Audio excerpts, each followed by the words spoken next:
This story is titled, My Parents Begged Me to Come Home for Christmas After They Took My College Fund to Pay for My Sister. So I took my revenge and now they are begging. Hey everyone! Before we jump into today's video, I need your help.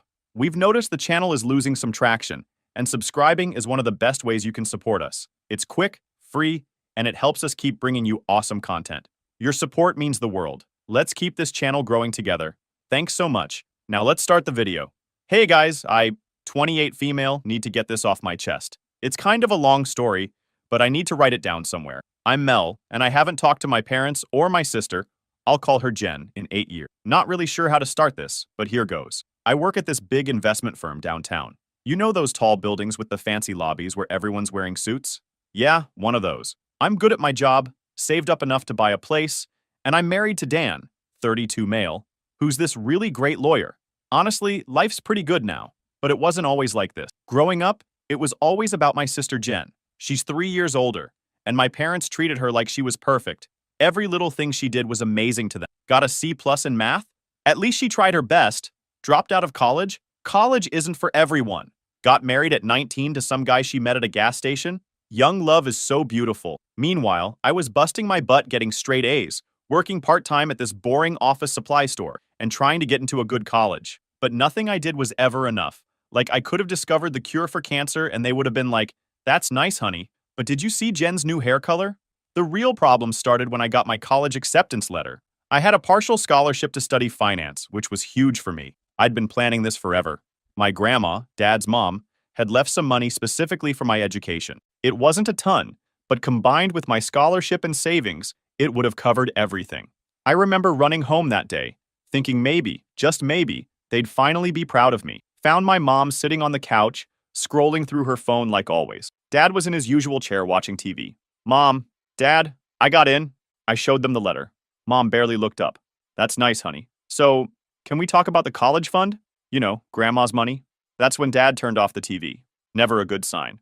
About that, he started, doing that thing where he wouldn't look at me. We had to use that money for something else. I felt like someone had dumped ice water on me. What do you mean? Well, Jen's wedding is coming up, and you know how expensive weddings are these days. I just stood there, trying to process what I was hearing. They'd taken my college fund, the money my grandma left specifically for my education, and spent it on Jen's third wedding. Yeah, you read that right. Third. She'd already had 2 failed marriages by 23. I lost it. Started yelling about how unfair it was, how they always picked Jen over me. Mom got defensive, saying I was being selfish and should be happy for my sister. Dad just sat there looking uncomfortable, like he always did when there was conflict. That night, I packed my bags and left. Only took what could fit in my car. I drove to my Aunt Pat's house. She's my mom's sister, but they barely talk because Mom says she's too opinionated. Translation, Aunt Pat actually calls them out on their BS. Aunt Pat took me in without question. Found out later that she'd been saving money for her son's college fund, but he'd passed away in a car accident a few years before. She offered to help me with college, but I only accepted on the condition that I'd pay back every cent. College was rough. Really rough. I was taking full-time classes while working at this cafe that always smelled like burnt coffee. Had to maintain a certain GPA to keep my scholarship, so I basically lived in the library. But you know what? I did it. Graduated with honors, got a job at the investment firm where I still work, and paid back every cent to Aunt Pat within 2 years. That's also where I met Dan. He was handling some legal stuff for the firm, and we kept running into each other in the break room. He asked me out for coffee, and the rest is history. We got married last year, bought a house, and things were finally going well. I hadn't talked to my family in all this time. Like, zero contact. No calls, no emails, nothing. Jen had my number but never used it. My parents sent a card when I graduated, probably because Aunt Pat told them. But that was it. So yeah, that's the background. Had to explain all this so what happened next makes sense. But it all started last Christmas. I know I should have seen it coming because my Aunt Pat was acting weird for days. Like, she'd start saying something on the phone then stop herself. But I was too busy with work to really notice. Dan and I had this tradition of spending Christmas Eve at Aunt Pat's. She makes these amazing cinnamon rolls that make the whole house smell incredible, and we usually just hang out, watch movies, and open one present each at midnight. It's chill, you know? So we show up at her place around 6 p.m. I'm carrying this huge tray of my attempt at sweet potato casserole, probably not as good as hers, but I try. And Dan's got the gifts. The moment I opened the door, I knew something was wrong. There were too many coats on the rack. Too many shoes by the door. Then I heard them. My mom's laugh. My dad's voice. my sister Jen talking loudly about something. I literally froze in the doorway. Dan walked right into me because I stopped so suddenly. The casserole almost went flying. 8 years. It had been 8 years since I'd seen any of them. And there they were, sitting in Aunt Pat's living room like they belonged there. Mom's hair was mostly gray now. She used to dye it religiously. Dad had gotten pretty heavy.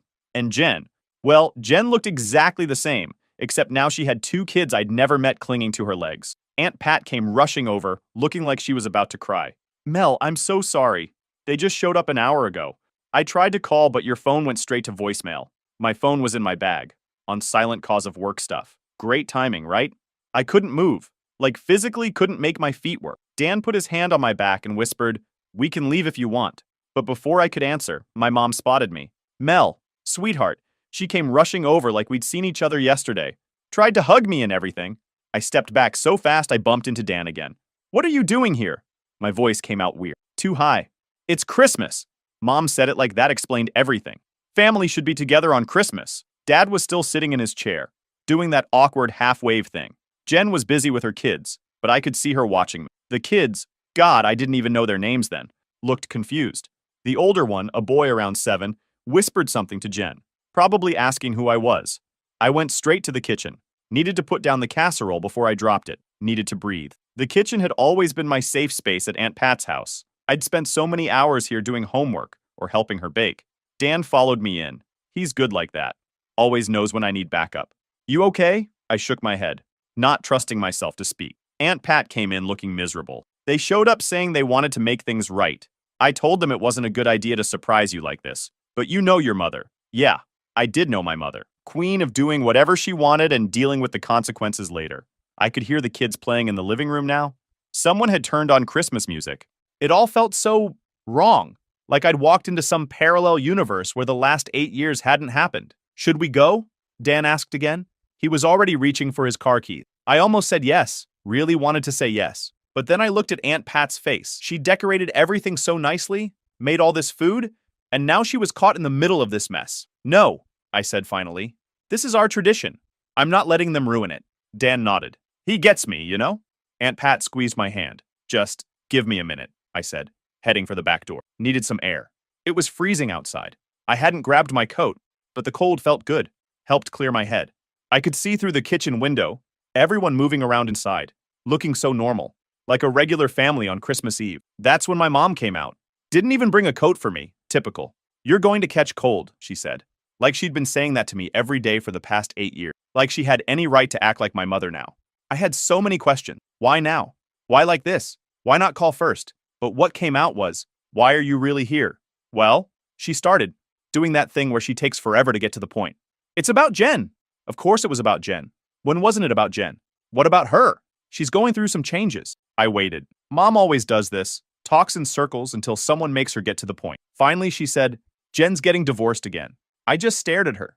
Like, was that supposed to be news? Jen getting divorced was like the sun rising, happened pretty regularly. And, I said, and she needs some time to rebuild her life, to find herself. Something in her tone made me nervous. What does that have to do with me? That's when Dad came out. Still no coat for me, BTW. He had this look on his face, the same one he had when he told me they'd spent my college fund. Mel, he said, trying to sound all businesslike. You've done well for yourself. Good job, nice house, stable marriage. I didn't like where this was going. At all. I thought they came to apologize or feel some regret. But no, even after all these years, they still want to use me to help Jan. We were thinking, Mom jumped in, maybe you could take Ben and Lisa for a while. I legit thought I'd heard wrong. Take them? Just until Jen gets back on her feet, Dad added quickly. She needs time to sort things out, find a new place, maybe go back to school. I stood there trying to process what they were saying. They wanted me, who they hadn't spoken to in 8 years, to take custody of Jen's kids. Are you serious right now? It makes perfect sense, Mom said, like she was suggesting I water her plants while she was on vacation. You've got that big house, Dan's got a good job, and you work from home sometimes. I work from home like twice a month. Still, the kids would have stability, structure, and Jen really needs this chance to what? I interrupted. Party? Find husband number 4? Mom's face got all pinched. That's not fair. Not fair? I laughed, but not because anything was funny. You know what's not fair? Showing up at Christmas after 8 years of silence and asking me to raise someone else's kids? Dad tried to step in. Now, Mel, Number just no. Where's Jen anyway?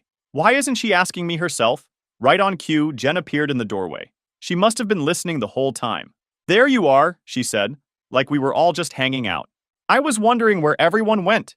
The kids were with her, Ben looking sleepy, and Lisa clutching this stuffed rabbit that had seen better days. These are your aunt and uncle, Jen told them, pointing at me and Dan, who'd quietly appeared behind me with my coat. Aunt Mel and Uncle Dan. The kids just stared at us. Can't blame them. Ben's 7, Lisa's 5, Jen continued, like she was introducing her pets or something. They're really good kids, super independent. Ben can even make his own breakfast. The way she said it, like that was a selling point, made my stomach hurt. A 7-year-old shouldn't have to make his own breakfast. Dan spoke up for the first time. This seems like something that needs more discussion. Maybe not on Christmas Eve? Bless him for trying to be diplomatic, but Jen wasn't having it. What's there to discuss? You guys have everything. Big house, good jobs, no kids. It's perfect. I just need like 6 months, maybe a year tops. A year? I couldn't believe what I was hearing. Well, yeah. Gotta get my life together, you know? Maybe travel a bit. Figure out what I want. What about their dad? I asked. Jen waved her hand dismissively. Oh, he's useless. Probably in Vegas or something. I had to ask. Which one? Dad, number 1, 2, or 3? Mom gasped. Mel. But Jen just laughed. Number 2? Number 1 moved to Canada, and number 3? Well, that marriage got annulled, so he doesn't really count. I couldn't deal with this. Turned to go inside, but Jen grabbed my arm. Come on, sis. Help me out here. I need this. I'm suffocating. I looked at her hand on my arm, looked at the kids, looked at my parents who were watching this whole thing like it was going to work out just the way they planned. No, one simple word should have been the end of it. After that disaster of a Christmas Eve, I thought things would calm down.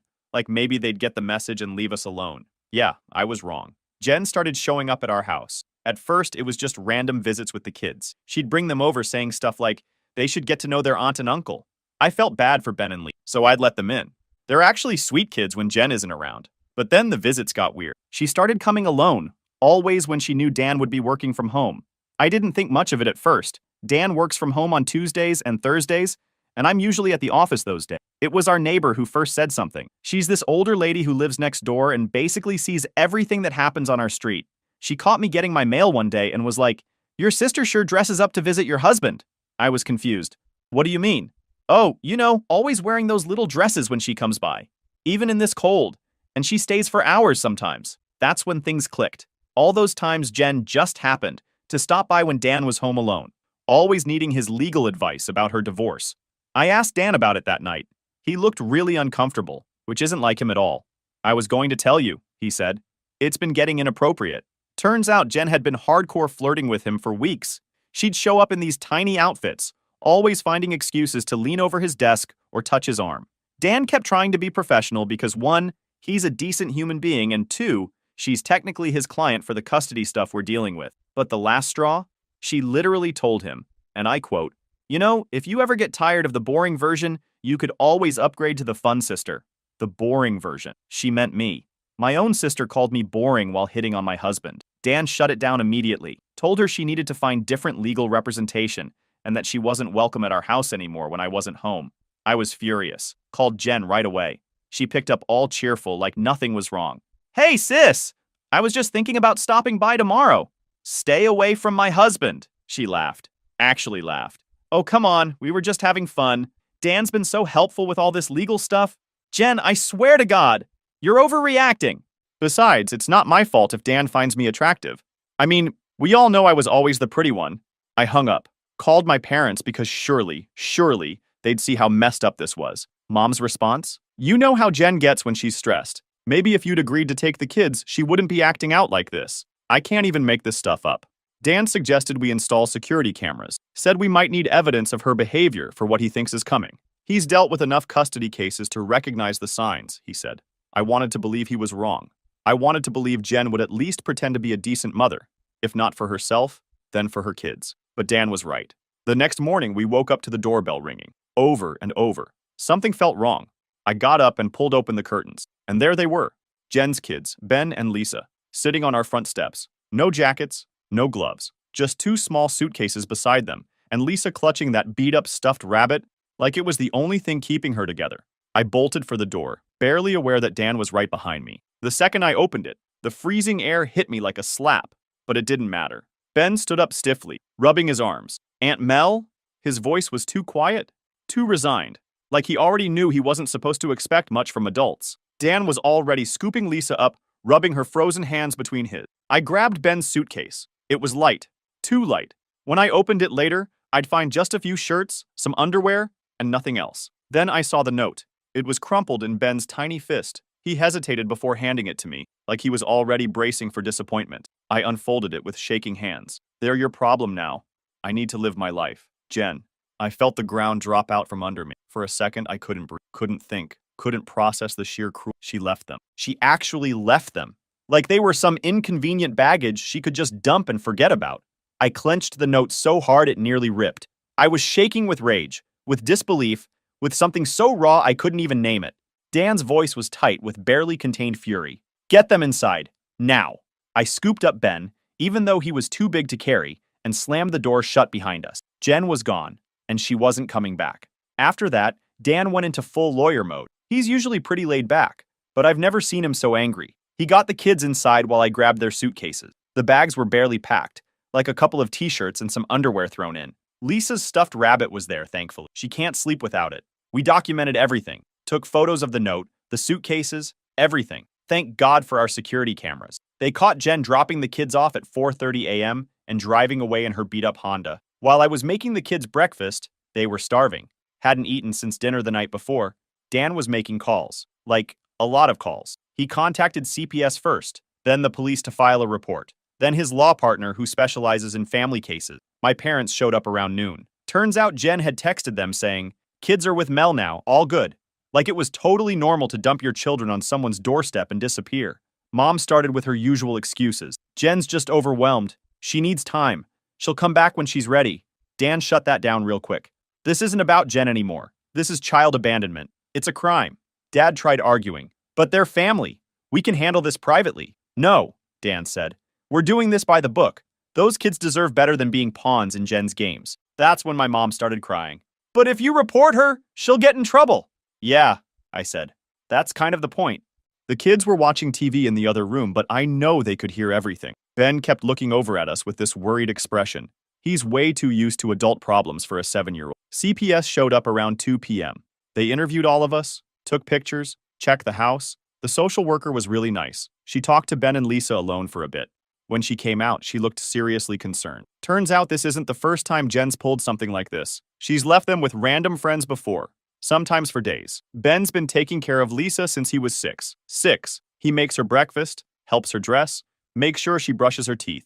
No kid should have to be a parent to their sibling. We tried tracking Jen down, called everyone we could think of. Finally, one of her friends cracked and told us Jen had bought a plane ticket to Las Vegas. She's apparently moving in with some guy she met online gaming. She didn't even tell her kids goodbye. Dan's filed for emergency temporary custody. Says it's the fastest way to make sure the kids are legally protected while everything gets sorted out. CPS agrees. They don't want to put the kids in the system if there's stable family willing to take them. My parents keep calling, begging us not to ruin Jen's life. They don't get it. Jen ruined her own life. We're just making sure she can't ruin her kids' lives too. Right now, we're waiting on a court date. The kids are staying with us until then. Dan's converted his home office into a temporary bedroom for them. He's amazing with them. Helped Ben with his math homework tonight, and read Lisa 3 bedtime stories until she finally fell asleep. I'm scared, not gonna lie. We didn't plan on becoming parents like this. But looking at these kids sleeping on our couch, how could anyone just abandon them? The social worker's coming back tomorrow. I'll update then. Update 1. Update on the situation with my sister abandoning her kids. Check previous post for background. Quick update on the Jen situation. She's still in Vegas, posting pics of herself at pools and casinos, like she didn't just abandon her kids. Meanwhile, things with my parents got even messier. So CPS called a family meeting yesterday.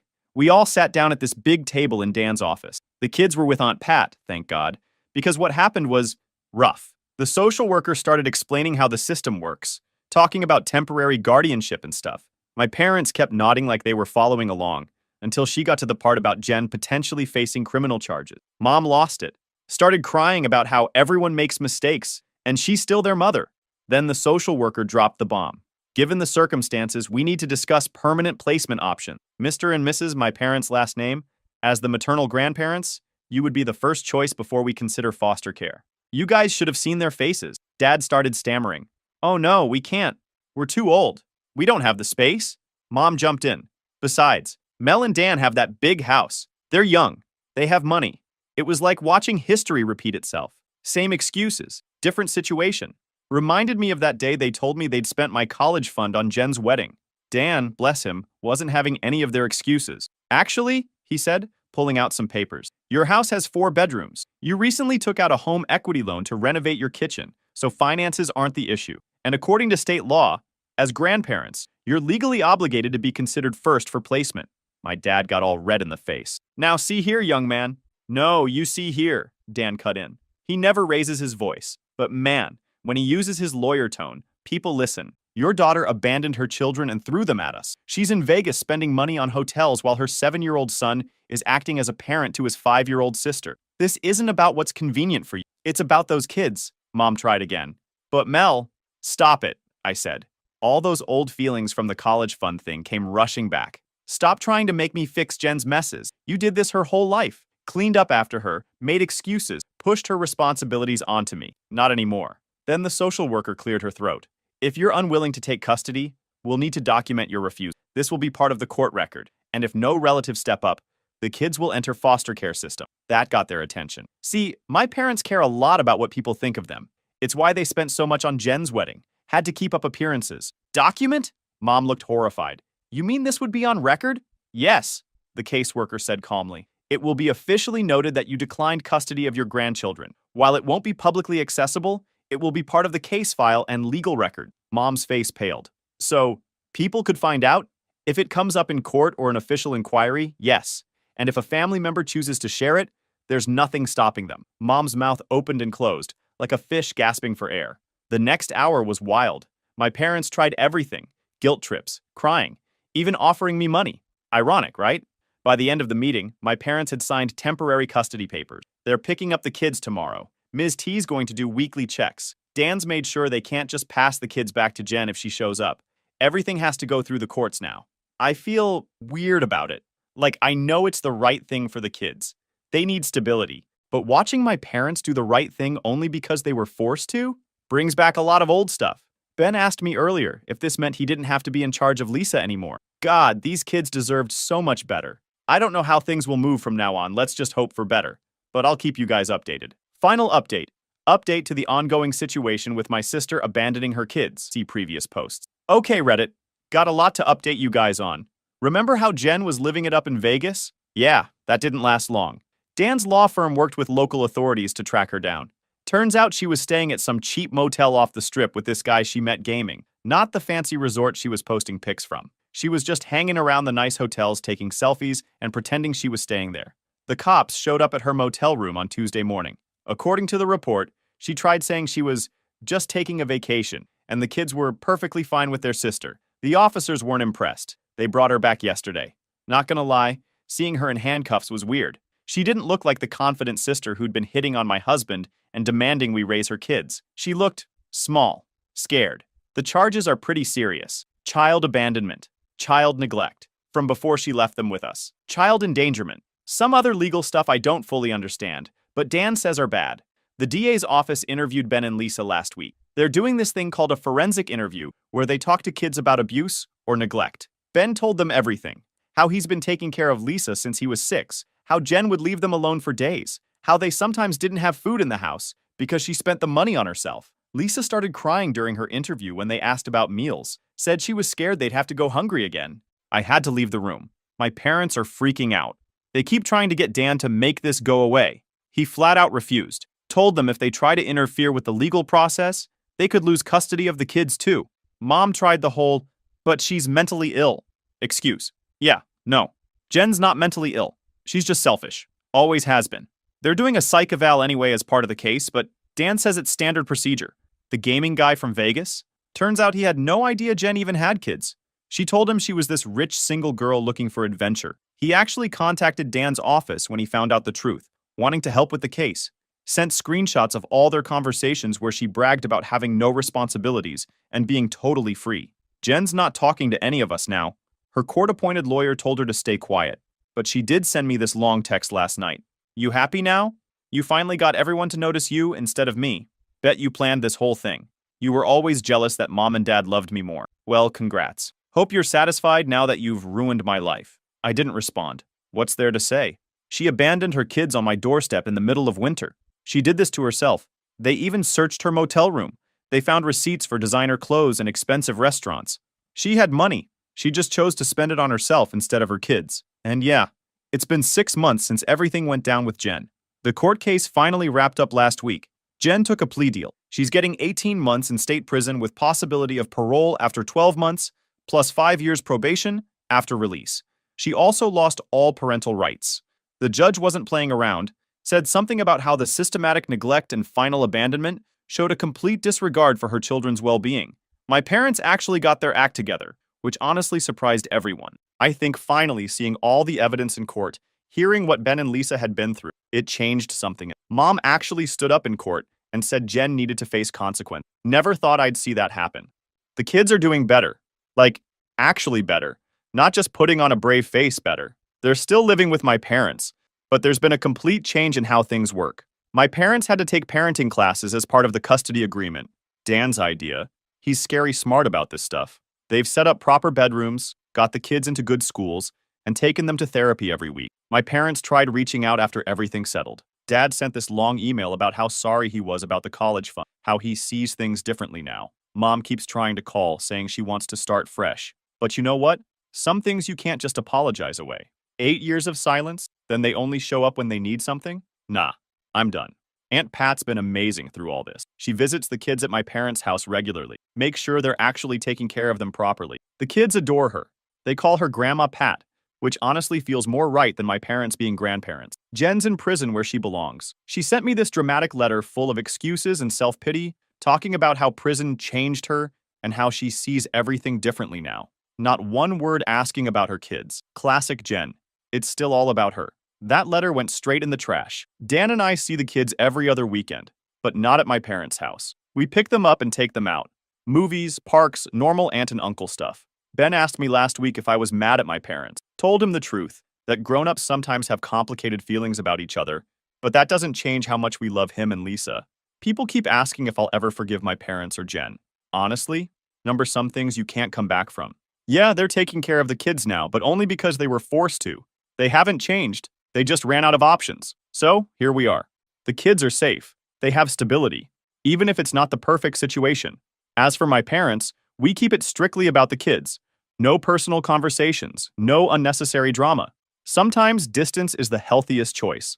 And as for me, well, life moves forward. And oh, I found out that I'm pregnant, and Dan is over the moon. Edit. Thanks for all the support through this crazy journey, Reddit. You guys helped more than you know. Edit 2. Yes, Ben and Lisa know they can call us anytime. We got them their own phones, kids' versions with parental controls, specifically for this. Edit 3. To everyone asking, the cats still love having the kids over for weekends. Ben's actually helping me teach the new kitten tricks. Final edit. This account is probably going dark after this post. Dan says it's better not to have too many details online once everything is finalized. Just know we're all doing okay.